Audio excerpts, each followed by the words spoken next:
I certainly have seen and experienced in organizations where trust has been eroded for a lot of different reasons.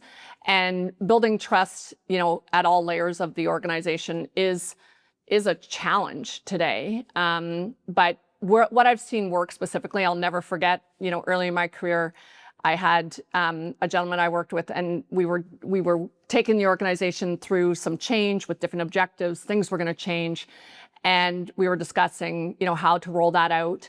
And what he said was, if you don't give people information, they make it up, and it's usually the worst version of the information that they can come up with. So he was a big advocate of, share openly. And I've been involved in situations where companies were being sold. You can't always share all the information, but what I found in that situation, and it was through guidance that I'd had in the past, was you just say, I can't share everything with you today.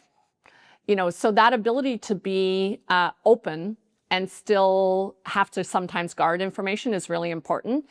And a lot of times the conversation itself matters. The willingness to have the conversation matters.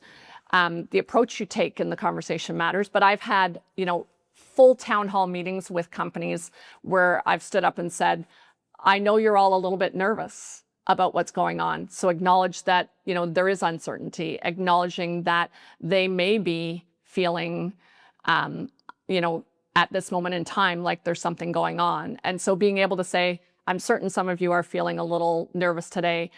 It's understandable. We've heard the rumors, you've heard the rumors, we're working hard on things. And then I've always found that openly asking for people's trust, as long as you're truly genuine, you feel that their trust you're worthy of their trust.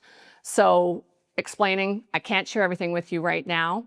I'm sure you understand, because in business, it's just not always the case that you can share all the facts at any one time. I'm going to share with you what I can, when I can, and I'm going to keep your best interests at heart. I think if people truly feel you're working in the best interest of the company and them, then they're willing to give you a little bit more of their trust than they would have in the past. So I think openly addressing it, say the elephant in the room, share what you can.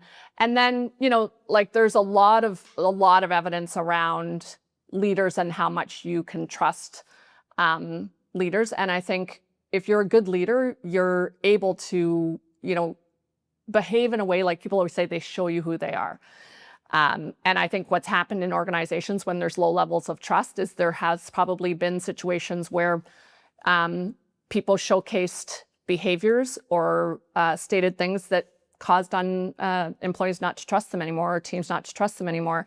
And trust is earned. So I think, being able to say, I understand how you're feeling. I'm going to do everything in my power to keep us on track and regain your trust is probably one of the best options, in my opinion. Certainly on, I think in the team environments I've been in, the other thing that contributes to having mistrust on a team is evidenced misperformance. And so I've seen it happen. You see it in athletics. You stop trusting someone because they've fumbled the ball a few times, or they've made a wrong judgment call. Like when we were racing, we were making a lot of judgment calls. How much food are we going to take? When do we try and find water? What route are we going to take?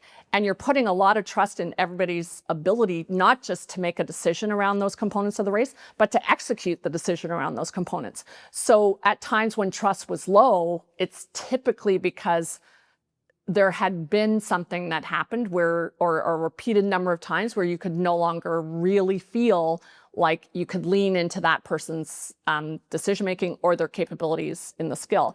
And if that's the case, I think sometimes when there's mistrust because of evidenced performance, you have to address that performance and indicate. And certainly on our team, what we started realizing was that at times when there was misperformance, it was, the result of, an injury, incapacitated for some reason. So in the business world, it's sometimes, there's something that's causing them not being able to execute. If you determine it's because they're just not wanting to do it, that's a different animal. But when somebody's like incapable for different reasons, if you can then go and solve, like that's the part that we would do, is we would kind of start to feel mistrust, try to figure out where the misperformance was coming from, and then you can go in and solve those contributing factors, and you regain trust almost immediately because the person's performance is re-elevated.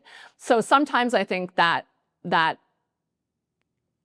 element of mistrust in a organization is really sometimes a signal to say, where can we then go and correct and circle around this so that that's rebuilt?